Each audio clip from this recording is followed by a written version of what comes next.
السلام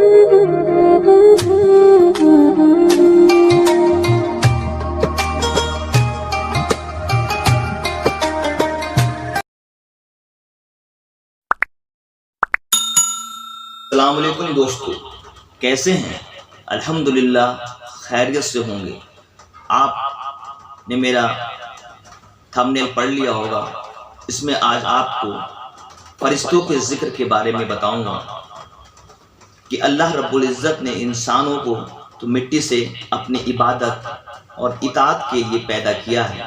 فرشتوں کو اللہ رب العزت نے نور سے پیدا کر کے ان کو ہماری نظروں سے چھپا دیا ہے۔ اللہ تعالیٰ نے ان کو ہر طرح کی صورت میں بن جانے کی قدرت بھی دی ہے۔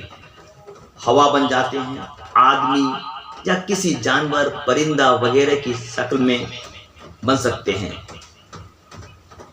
ان کے پر بھی ہوتے ہیں، کسی کے 2 پر، کسی کے 3 پر، کسی کے 4 پر، اور ان کی خوراک اللہ رب العزت کی یاد اور تابعداری کرنا ہے۔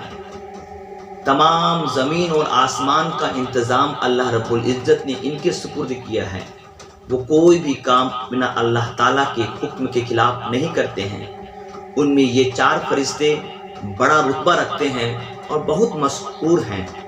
حضرت جبرائیل علیہ السلام، حضرت میکائیل علیہ السلام، حضرت اسرافیل علیہ السلام، حضرت عزرائیل علیہ السلام۔ حضرت جبرائیل علیہ السلام اللہ تعالیٰ کے احکام اور کتابیں رسولوں اور نبیوں کے پاس لاتے تھے۔ بعض موقع پر اللہ تعالیٰ نے ان کے ذریعے سے کافروں اور نافرمانوں پر عذاب بھی بھیجا ہے۔ حضرت میکائیل علیہ السلام مخلوق کو رزق پہنچانے اور بارش وغیرہ کے کاموں پر مقرر ہیں۔ بہت سے فرشتے ان کی ماتحت میں بھی کام کرتے ہیں۔ کچھ بادلوں اور ہواؤں، دریاؤں، تالابوں اور نہروں کے کاروبار میں لگے ہوئے ہیں۔ حضرت اسرافیل علیہ السلام سر کے لیے کھڑے ہیں۔ جب قیامت ہوگی تو وہ سر بجائیں گے۔ حضرت عزرائیل علیہ السلام ملک الموت مخلوق کی جان نکالنے پر مقرر ہیں، اور بہت سے فرشتے ان کی ماتحت میں بھی کام کرتے ہیں۔ نیک اور بد لوگوں کی جان نکالنے والے فرشتے الگ الگ ہیں۔ 2 فرشتے انسان کے اچھے اور برے عمل لکھنے والے ہیں، ان کو کرامن کاتبین کہتے ہیں۔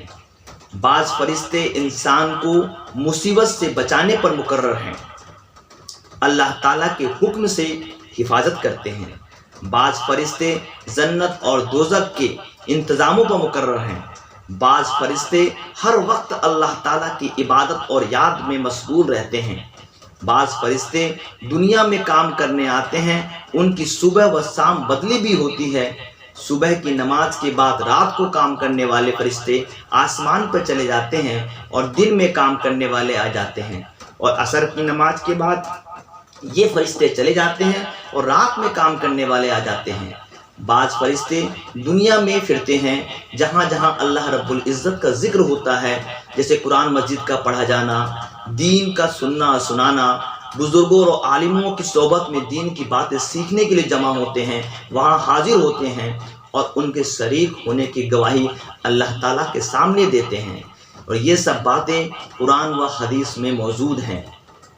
اس لیے آپ سبھی بھائیوں سے گزارش ہے کہ ہم سب بھائیوں کو اللہ تعالیٰ دین کو صحیح طریقے سے سیکھنے، سمجھنے اور عمل کرنے کی توفیق عطا فرمائے۔ اللہ حافظ۔